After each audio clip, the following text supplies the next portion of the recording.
Hello everyone, welcome back to Saksham family. इस video में बात करेंगे सक्षम प्रैक्टिसर 1147 को हम इस वीडियो में डिस्कस करने वाले हैं। तो शुरुआत करेंगे आज के पहले प्रश्न के साथ। पहला प्रश्न था, माइक्रोसॉफ्ट वर्ड माइक्रोसॉफ्ट द्वारा विकसित एक वर्ड प्रोसेसर है। एमएस वर्ड में स्पेलिंग चेक नामक सुविधा किस टाइम में उपलब्ध होती है। आपको जो है प्रश्न जो है ये पूछा गया था, आपको जो है इसका जवाब देना था कि किसमें जो है आपके पास ये जो सुविधाएँ हैं वो आपको मिलती हैं। तो यहाँ पे काफ़ी अच्छा प्रश्न है और इसमें ध्यान रखना है आपको कि जो ये सुविधा मिलती है वो हमें कहाँ मिलती है। ये सुविधा मिलती है हमें रिव्यू में, इसको थोड़ा ध्यान रखना। रिव्यू में आपको कमेंट भी मिलते हैं, कभी प्रश्न आ जाए भैया जो कमेंट है वो कहाँ पे मिलता है। दूसरा, यहाँ पे आपको ट्रैकर्स मिलेंगे या ट्रैक्स या ट्रैकर कहाँ पे होंगे, वही आपके पास कौन से उसमें होने वाले हैं, ये रिव्यू में होने वाले हैं। हालांकि इससे सबसे ईजी या जो थोड़ा एग्जाम ओरिएंटेड प्रश्न है वो यही बनता है। होम में आपको क्या मिलता है, होम में आपको फॉन्ट मिलता है। कभी प्रश्न आ जाए भैया आपके होम में क्या क्या मिलता है, आपको इसमें पैराग्राफ मिलेगा, फॉन्ट हो गया, पैराग्राफ हो गया, तो ये भी आपको कहाँ मिलता है, ये यहीं पे मिलने वाला है। ठीक है। इसके अलावा अगर हम फाइल में देखेंगे तो फाइल में आपके पास न्यू आता है, ओपन आता है, ठीक, और इसके अलावा हमारे पास सेव आता है, प्रिंट आता है, वो तमाम चीज़ जो है इसमें आती है। इसके अलावा अगर हम इंसर्ट के बारे में बात करें तो इंसर्ट में क्या आता है आपके पास, सेव इंसर्ट करने को आता है, कोई साइज़ हो गया, कोई आपके पास क्लिपबोर्ड हो गया, ये आपके पास जो है इंसर्ट करने के जो है यहाँ पे काम में लाया जाता है। तो कोई सेव और आपके पास किसी भी तरीके से कोई अन्य चीज़ हो सकती है। अगर आपको उसको अपने स्लाइड में डालना है तो तब हम क्या करते हैं, वहाँ पे उन सारी चीज़ों को ऐड कर दिया जाता है। इतनी सारी चीज़ों को जो है आपको ध्यान रखना है। इसी तरीके से कभी आगे भैया टेबल, अगर आपको टेबल को इंसर्ट करना है तो टेबल को कैसे करेंगे, इंसर्ट के बटन में जाके करेंगे। इसका मतलब यहाँ पे साइज़ नहीं होगा, यहाँ पे टेबल भी आपके पास जो है इसको इंसर्ट करने को आ जाता है। चलिए आगे बढ़ते हैं। नेक्स्ट क्वेश्चन क्या बोल रहा है, क्वेश्चन नेक्स्ट क्या कह रहा है, चलिए जी आगे बढ़िए। नेक्स्ट क्वेश्चन है, सीसीटीवी सिस्टम में डीवीआर का पूर्ण रूप क्या है। तो डीवीआर का पूरा नाम क्या होता है, डिजिटल वीडियो रिकॉर्डर, इसका ये पूरा नाम है। यानी सीसीटीवी में जो आपकी चीज़ें होती हैं उनको जो रिकॉर्ड करने का काम करता है, रिकॉर्ड भी कैसे, डिजिटली उन सारी चीज़ों को रिकॉर्ड करेगा, उसको क्या बोलते हैं हम, डिजिटल वीडियो रिकॉर्डर बोला जाता है। अब इसमें देखो और चीज़ों में कोई मतलब इसका बनता नहीं है, और देखो वो थोड़ी समझ में आना चाहिए, डायरेक्ट विजुअल, ठीक है, ये विजुअल होना चाहिए था, तो इसका भी कोई मतलब है नहीं। वायरस रिकॉर्ड कुछ होता नहीं है। वर्सिटाइल, ये वर्सिटाइल है, ये विजुअल है, इसका कोई मतलब बनता नहीं है। आगे देखेंगे, कंप्यूटर अनुप्रयोग में वर्कबुक मूल रूप से संबंधित है। अब वर्कबुक जो है कहाँ पे पाई जाती है आपको ये बताना है। तो जो वर्कबुक पाई जाती है वो पाई जाती है आपके पास एमएस एक्सेल में। तो एमएस एक्सेल में जो है वर्कबुक पाई जाती है। वर्कबुक मतलब जिसमें आप बेसिकली काम करते हैं। वर्कबुक मतलब जहाँ पे आपको इस तरीके से जो है आपके पास टेबल देखने को मिल जाती है। और जो एमएस एक्सेल होता है उसमें यही चीज़ें तो मिलती हैं। इसका जैसे एक पार्ट जो होता है इसको सेल बोल दिया जाता है, ये भी आप लोगों को पता होगा। तो जो असल में वर्कबुक होती है, ये वर्कबुक जो है आपके पास एमएस एक्सेल में पाई जाती है। बाकी इसके अलावा एमएस वर्ड हो गया, पावर पॉइंट हो गया, स्लाइड वगैरह बनाने के लिए वो चीज़ें हैं जो बहुत एग्जाम ओरिएंटेड इसके अंदर की चीज़ें तो रहती हैं। बट यहाँ पे अभी जो है एडोब रीडर से आप किसी फाइल को खोल सकते हैं, एमएस पावर पॉइंट में स्लाइड बना सकते हैं, एमएस वर्ड में आप क्या कर सकते हैं, कोई लेटर टाइप कर सकते हैं। तो ये चीज़ें जो है आपके पास अन्य में आ जाती हैं। 89 क्वेश्चन में, उपभोक्ता द्वारा अक्षरों, संख्याओं, कमांडों को ग्रहण करने के लिए प्रयुक्त सर्वाधिक जो सरल उपकरण है, किससे जो है आपके पास जो है जो इनपुट है वो सबसे ज़्यादा किससे आता है, प्रश्न ये पूछा गया है। तो यहाँ पे सबसे ज़्यादा जो इनपुट आएगा, क्या यूसीबी से आएगा, नहीं साहब, यूसीबी तो यूनिवर्सल सीरियल बस होती है, और भी यूसीबी नहीं होती, यूएसबी होती है यूनिवर्सल सीरियल बस, तो इसका तो कोई मतलब है नहीं। ऑप्टिकल माउस से आपके पास क्या ही होता है, ऑप्टिकल माउस भी इनपुट कराने का काम आता है, बट ये इस तरीके से नहीं है कि आपको सर्वाधिक उपयोग में लाया जाए। सेंसिटिव स्क्रीन या टच स्क्रीन भी नहीं होगा। इसका जो आंसर बनेगा वो क्या बनेगा, यहाँ पे कीबोर्ड बनने वाला है। भैया टच स्क्रीन से भी आप इनपुट तो डालोगे, लेकिन अगर आपको लिखना है सिस्टम में तो आप किसका यूज़ करते हो सबसे ज़्यादा, तो हर जगह आपको जो है कीबोर्ड नज़र आ जाता है, सबसे ज़्यादा कीबोर्ड देखने को मिल जाता है। यानी इसका आंसर क्या होना चाहिए था, इसका आंसर कीबोर्ड होना चाहिए था कि सर्वाधिक जो है इनपुट में लाया जाने वाला जो आपके पास डिवाइस होता है वो आपके पास वो होता है आपके पास क्या, वो आपके पास क्या हो जाता है, कीबोर्ड हो जाएगा। एप्लीकेशन सॉफ्टवेयर का चलना डैश सॉफ्टवेयर पर निर्भर करता है। अगर कोई एप्लीकेशन सॉफ्टवेयर आपका चल रहा है, एप्लीकेशन सॉफ्टवेयर किस पर डिपेंड करता है, तो एप्लीकेशन सॉफ्टवेयर जो है सिस्टम सॉफ्टवेयर पर डिपेंड करता है। सिस्टम सॉफ्टवेयर वो सॉफ्टवेयर होते हैं जो आपके जो हार्डवेयर होता है और हार्डवेयर के साथ साथ जो सॉफ्टवेयर होता है, इन दोनों को चलाने के लिए एक एनवायरनमेंट क्रिएट करेगा, या मैं इसको ये भी कह सकता हूँ एक भैया ये आपके पास वातावरण बनाने का काम करता है। तो हार्डवेयर प्लस सॉफ्टवेयर इन दोनों को जो है आपके पास कंबाइन करने के लिए, इन दोनों को जो है आप मिलाने के लिए चलाने के लिए, एक वातावरण तैयार करने का काम किसका होता है? सिस्टम सॉफ्टवेयर का हो जाता है।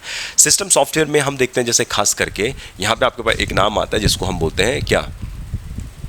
Operating system. ये जो ऑपरेटिंग सिस्टम है बेसिकली ये ऑपरेटिंग सिस्टम ही ये सारे काम करने का काम करता है, यानी हार्डवेयर और सॉफ्टवेयर को मैनेज करने का काम करता है। इसलिए एप्लीकेशन सॉफ्टवेयर को चलाने के लिए आपके पास सिस्टम सॉफ्टवेयर का होना बहुत ज़रूरी है। यूटिलिटी सॉफ्टवेयर भी आपका एक काम करता है, यूटिलिटी सॉफ्टवेयर भी आपको मैनेज करने का काम करता है। ये कंप्यूटर को मैनेज करेगा, जैसे आपके पास डिस्क मैनेजमेंट सिस्टम होता है। डिस्क मैनेजमेंट सिस्टम का नाम आपने ज़रूर सुना होगा। डिस्क को मैनेज करने का काम आएगा। डिस्क जब भर जाएगी, कौन सी चीज़ों को कितना एलोकेट करना है मेमोरी, वो सब डिस्क मैनेजमेंट में आ जाता है। इसके अलावा हमारे पास यहाँ पे जो वायरसेस होते हैं, नॉट वायरसेस, इसको बोलिए एंटीवायरस। जो हमारे एंटीवायरस होते हैं जो सिस्टम को नुकसान होने से बचाते हैं, वो जो सॉफ्टवेयर होते हैं वो आपके पास यूटिलिटी सॉफ्टवेयर के अंदर आपके पास आ जाते हैं। तो अभी के लिए आपके पास 90 का जो आंसर बनेगा कौन सा बनेगा? ए इसका आंसर हो जाता है। क्वेश्चन नंबर 91 देखते हैं, और 91 में सबसे पहले हम देखेंगे, इसमें हमें ऐसे 2 नंबर बदलने हैं जिससे आपका ये क्वेश्चन है वो सेटिस्फाइड हो जाएगा, यानी 50 है। अगर मैं यहाँ पे काम करूँ 24 और जो 12 है, अगर मैं इसको चेंज करूँ यानी कुछ ऐसे कर दूँ, इस 24 की जगह मैं लिख दूँ 12, ऐसे इसको हटाएंगे और इस 12 की जगह हम क्या लिखेंगे? इस 12 के लिखेंगे 24। अब इस सवाल को सॉल्व करने का प्रयास करेंगे। सबसे पहले हम डिवाइड करते हैं डी मास रूल के अकॉर्डिंग। डी मास रूल क्या कहता है? डी मास रूल के अकॉर्डिंग सबसे पहले डिवाइड किया जाता है, फिर मल्टीप्लाई किया जाता है। तो डिवाइड करोगे सबसे पहले 12 डिवाइड बाई 4 कितना आता है? 3 4 जा 12, यानी 3 चौको 12 होता है, माइनस हो जाएगा 4 मल्टीप्लाई 2, कुछ ऐसे ही आएगा, प्लस 6 मल्टीप्लाई 5 होगा और प्लस 24 हो जाएगा, और इक्वल्स टू आपके पास कितना जाएगा? यहाँ पे 50 आएगा। अब हम दूसरा क्या करेंगे? मल्टीप्लाई करेंगे। मल्टीप्लाई 4 मल्टीप्लाई 2 और 6 मल्टीप्लाई 5। चलो इसको मल्टीप्लाई करो। 4 माइनस 4 टू जा कितना होता है? 4 टू जा आपके पास कितना हो गया? 8। 4 टू जा 8 हो गया, प्लस 6 5 जा कितना होता है? 30, प्लस 24 और इक्वल्स टू आपके पास कितना बनेगा? 50 बनेगा। तो ये कुछ आपके पास ऐसे आ चुका है। अब इसको सॉल्व भी तो करना है, छोटी सी चीज़ें हैं आपके पास। 4 माइनस 8 आपको -4 मिलेगा, और 30 और जो 24 होगा आपके पास कितना हो जाएगा? वो 54 हो जाएगा, और इक्वल्स टू 50 हो जाएगा। यानी 54 माइनस 4 कितना होता है? 50 होता है, यानी 50 इक्वल्स टू 50 आएगा। इसका मतलब आपके पास ये दोनों सेटिस्फाइड हो रहे हैं। यानी ऑप्शन सी जो है 24 और 12 को जब आप चेंज करते हो, इंटरचेंज करते हो, तो उससे आपके इक्वेशन सेटिस्फाइड हो रही है, यानी 50-50 के इक्वल आ रहा है। चलिए आगे बढ़ते हैं।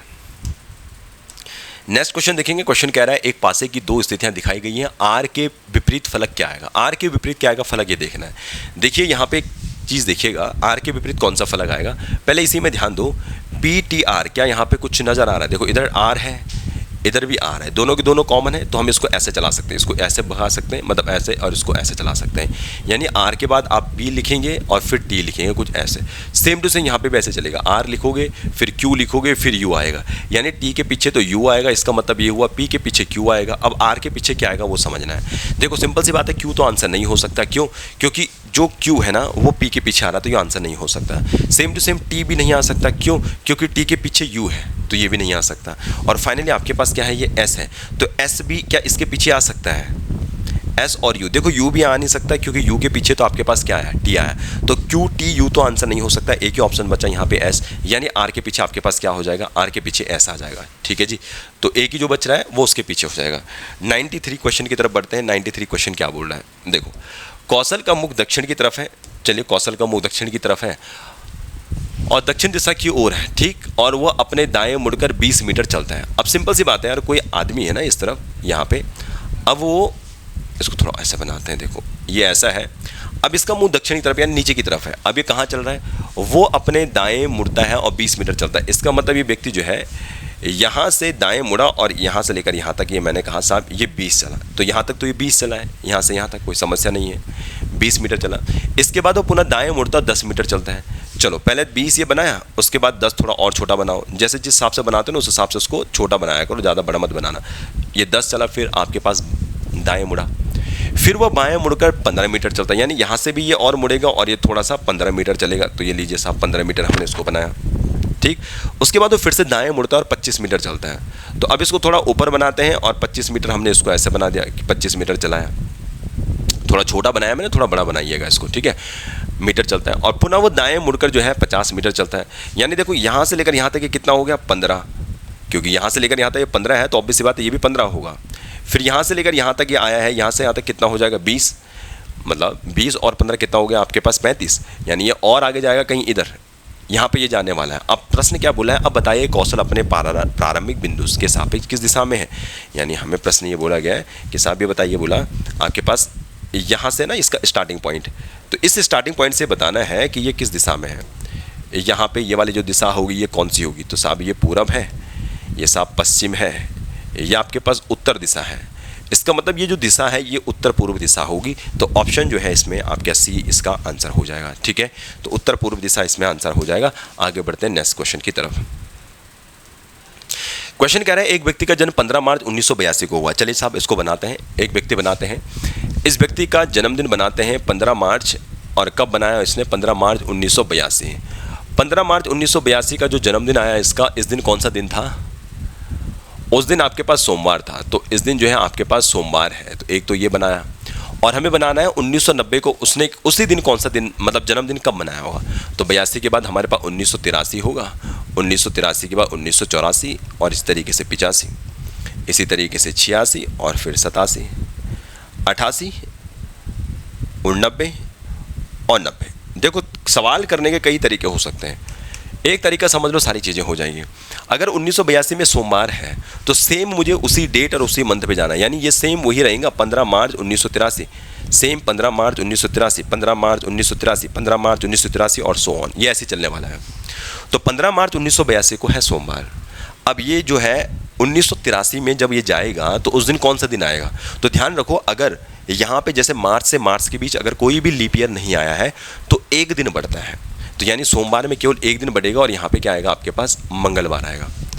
क्लियर हुई बात। लेकिन जब वो 15 मार्च से 15 मार्च 1984 में आएगा तब यहाँ पे लीप ईयर आएगा, क्योंकि जो 84 है वो एक लीप ईयर है, लीप ईयर है ना 84, तो क्योंकि ये लीप ईयर है इसलिए 2 दिन बढ़ेंगे, यानी यहाँ पे मंगलवार के बाद 2 दिन बढ़ेंगे, तो मंगल के बाद बुध और बृहस्पति, तो यहाँ पे आपके पास बृहस्पतिवार आएगा। फिर 84 से 85 आओ, 15 मार्च 1984 से 15 मार्च 1985, इस मार्च से लेकर अगले मार्च तक नॉर्मल ईयर की तरह काउंट होगा, तो यहाँ पे आपके पास आ जाएगा शुक्रवार, तो यहाँ पे शुक्रवार आ जाएगा साहब। ठीक, फिर 85 से 86 आओगे तो नॉर्मल डे की तरह काउंट होगा, तो फिर आएगा आपके पास यहाँ पे शनिवार, फिर से नॉर्मल दिन होगा तो फिर आपके पास आएगा रविवार। बट अब ये नॉर्मल दिन नहीं होगा, 15 मार्च 87 से लेकर 15 मार्च 1988 में फरवरी आया होगा, और फरवरी लीप ईयर की आई होगी 1988 में, क्योंकि लीप ईयर है, इसलिए यहाँ पे रविवार के बाद 2 दिन बढ़ेंगे और आपके पास यहाँ पे कितना आएगा, सोमवार यहाँ पे आ जाएगा। और फिर 88 से 89 आओगे, नॉर्मल ईयर आएगा आपके पास कितना, मंगलवार आ जाएगा। ठीक, लेकिन 15 मार्च 1989 से 15 मार्च 1990 ये जो साल है 90 वाला, ये एक लीप ईयर की तरह काउंट होगा, और क्योंकि लीप ईयर है इसलिए मंगलवार में 2 दिन बढ़ेंगे, और मंगलवार में 2 दिन बढ़ने के बाद वापस से ये बृहस्पतिवार आएगा, और आंसर इसका ऑप्शन बी जो है राइट हो जाएगा। चलिए साहब, उम्मीद करूँगा ये बात समझ में आई होगी। आगे बढ़ते हैं नेक्स्ट क्वेश्चन की तरफ। 95 क्वेश्चन है, कुछ ये पटारे वाला क्वेश्चन है, बट इसमें थोड़ा सा अलग है। अलग क्या है, इसमें ये वाली जो लाइन थी वो हटा रखी है इससे, ठीक है, तो बहुत सारे लोगों ने इसको जो है गलत ही मारा होगा। खैर, सवाल करने का एक ही तरीका, निम्नलिखित में से त्रिभुजों की संख्या बतानी है, कितनी होगी। सबसे पहले हम 1 बाई 1 त्रिभुज काउंट करेंगे। हमारे पास जो है एक त्रिभुज ये है, दूसरा त्रिभुज मेरे पास ये है, ये 2 त्रिभुज हो गए।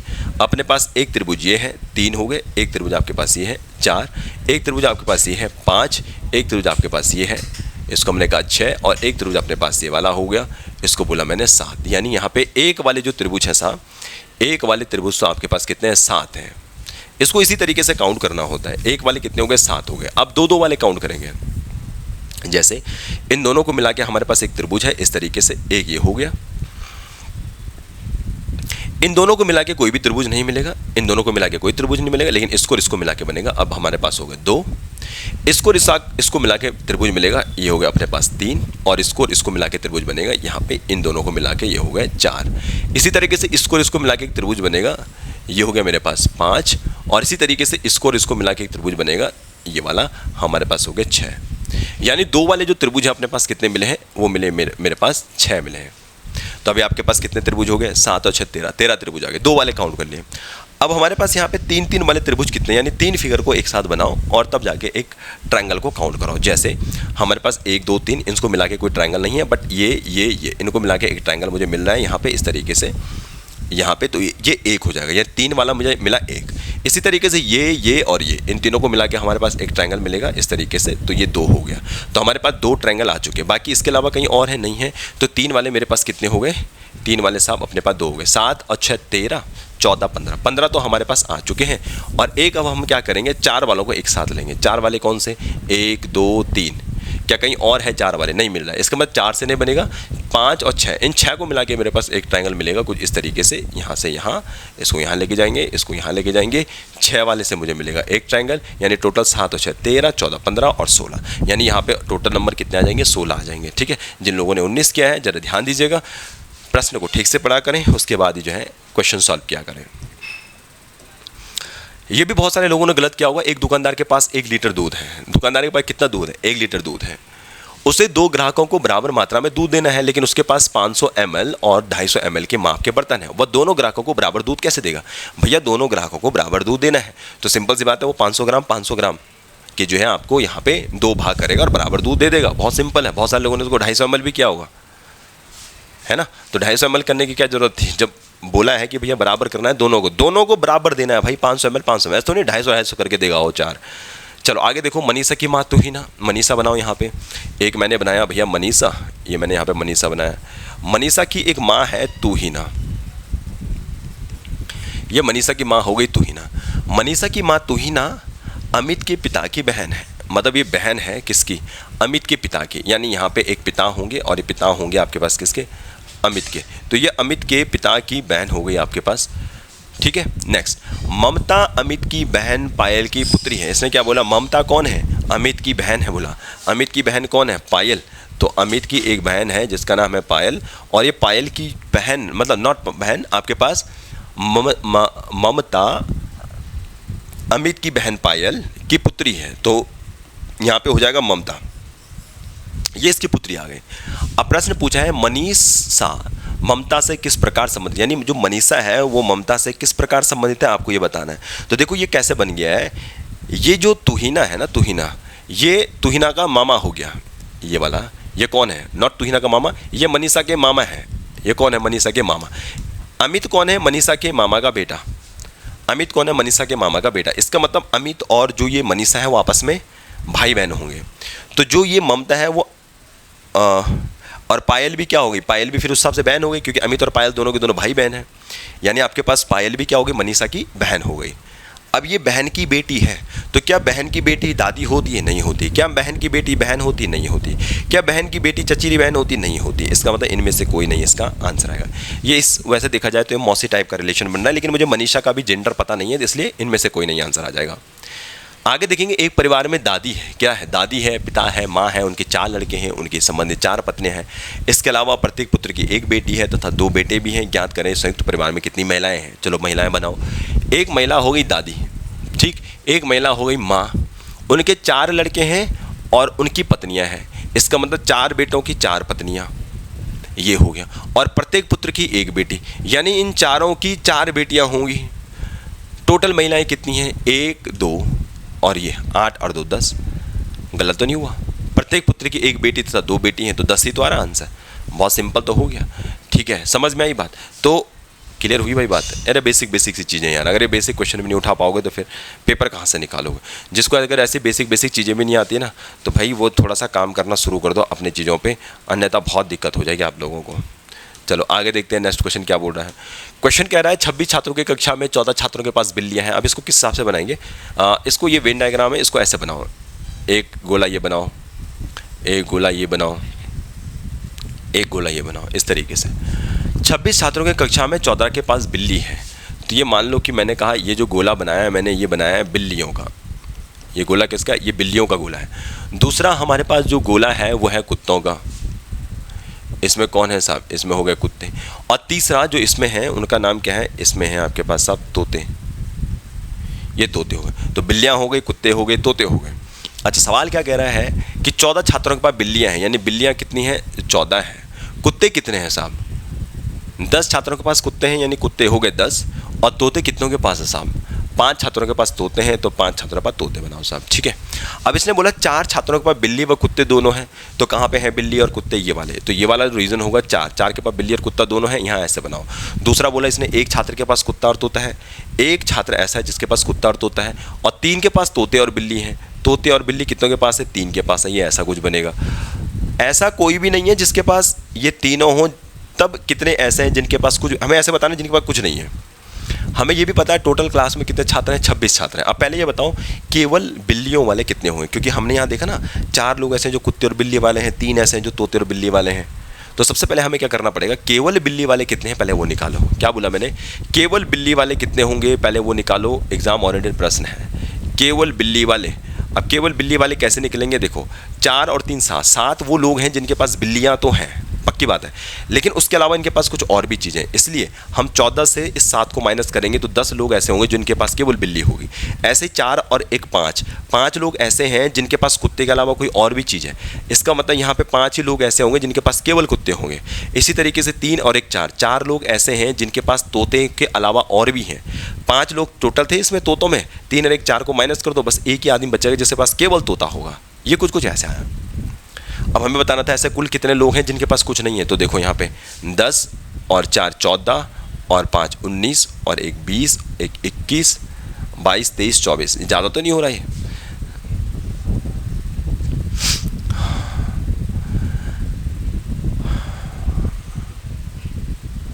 हमारे पास कितने थे, ओके ये मैंने गड़बड़ कर दी ना, ये मैंने गड़बड़ कर दी। मैंने क्या किया, 4 और 3 7 था ना यहाँ पे, 14 में से 7 माइनस करना था तो 7 आएगा ना यहाँ पे। अब काउंट करो, 7 और 4 11 और 5 16, 17 18 19 20 21, यानी यहाँ पे टोटल कितने लोग आ रहे हैं, टोटल है यहाँ पे 21 लोग। मतलब 21 लोग वो हैं जिनके पास कुछ ना कुछ है, तोता बिल्ली कुत्ता कुछ भी, कुछ ना कुछ है। अब 21 के बाद यहाँ पे टोटल कितने थे, 26 छात्र, यानी केवल 5 ही बच्चे ऐसे होंगे जिनके पास कुछ भी नहीं है। इसका मतलब इसका आंसर क्या बनेगा, ऑप्शन सी इसका आंसर बनेगा। 5 ऐसे हैं जिनके पास कुछ भी नहीं होने वाला है। चलिए साहब, उम्मीद करूंगा ये बात समझ में आई होगी। आगे बढ़ते हैं नेक्स्ट क्वेश्चन की तरफ। आज का लास्ट सवाल है। इस सवाल में क्या करना था, ये थोड़ा ट्रिक वाला सवाल था, बहुतों से नहीं हुआ होगा। इसमें आपको सिंपल सी बात है, इसको एक काम करना है, इसमें जैसे 40 96 में लिखा है ना, इसको 3/4 से डिवाइड करना था। देखो जब आप इसको ऐसे करोगे तो 4 से इसे काटो, 4 1 जा 4 हो जाएगा, 0 हो जाएगा, 4 2 जा 8 और 4 4 जा 16, और यहाँ पे 1024 गुणा 3 करोगे तो 30 72 मिलेगा। इसको इसी तरीके से चलाना है, इसी तरीके से 30 72 मल्टीप्लाई सेम टू सेम, ऐसे 3072 मल्टीप्लाई 3/4, इसको ऐसे चलाओ, आपको कितना मिलेगा यहाँ पे 2304 मिलेगा। सेम टू सेम इसको भी ऐसे करना है, लास्ट तक इसको ऐसे चलाओ 1296। ये बस कुछ चीज़ें ऐसी होती है ना जो एग्जाम में एकदम से समझ नहीं आएगी। 4 से इससे काटो, 4 3 जा 12 होता है, 4 2 जा 8 होता है, 4 4 जा 16 होता है, यानी 324 आएगा। 324 मल्टीप्लाई 3 करो, 3 4 जा कितना होता है 12 होता है, 3 2 जा 6 और आपके पास 6 7 हो जाएगा, और यहाँ पे कितना हो जाएगा 3 3 जा आपके पास 9 हो जाएगा, यानी 972 बेसिकली इसमें आने वाला है। यानी ऑप्शन जो है ए इसका आंसर हो जाएगा। ठीक है, तो उम्मीद करूँगा ये बात समझ में आई होगी। जहाँ पे जिसको प्रॉब्लम हुई होगी, आपके डाउट क्लियर हुए होंगे। इसके बाद भी डाउट अगर क्लियर नहीं हुए हो तो थोड़ा सा मेहनत कीजिए, और मेहनत करने के बाद ही आपको सारी चीज़ें कुछ क्लियर हो पाएंगी। आज के इस वीडियो में इतना ही, मिलेंगे नेक्स्ट सॉल्यूशन वीडियो के साथ।